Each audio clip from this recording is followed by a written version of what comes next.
Penusukan terjadi di Fox and Rabbit Bar and Restaurant Jalan Camplung Tanduk Seminyak Kuta pada Sabtu 14 Juli. Korban merupakan warga negara Australia berinisial LAK 43 tahun. Pelakunya tak lain adalah rekan senegaranya berinisial NAH.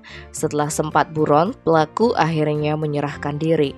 Kasihhumas Polresta Denpasar AKP Ketut Sukadi menjelaskan dari keterangan Kadek Hari Surya Adnyana 26 tahun, karyawan di tempat kejadian perkara, awalnya korban dan pelaku datang bersama sekitar pukul 21. Namun tiba-tiba mereka berdua cekcok. Apes dalam pertengkaran ini NAH mengambil senjata tajam dan menusuk LAK. Akibatnya korban mengalami luka pada perut sebelah kiri. Beruntung kejadian itu tak sampai merenggut nyawanya.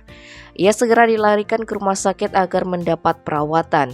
Usai menerima laporan insiden berdarah tersebut, Kapolsek Kuta Kompol Yogi Pramagita memimpin langsung anggota unit reskrim bersama Satreskrim Polresta Denpasar mendatangi lokasi dan melakukan olah TKP. Pelaku sempat kabur dan keberadaannya dicari oleh polisi.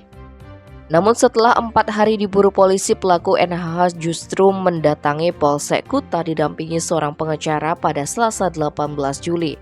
Saat ini penyidik telah memeriksa NAH, tetapi belum diketahui apakah pria itu langsung ditahan atau tidak. Sementara Kasat Reskrim Polresta Denpasar, Kompolosa Luciano Arajuwo, yang dikonfirmasi terkait hal ini hanya mengatakan Polsek Kuta sedang melakukan pemeriksaan. Tim Bali Express melaporkan.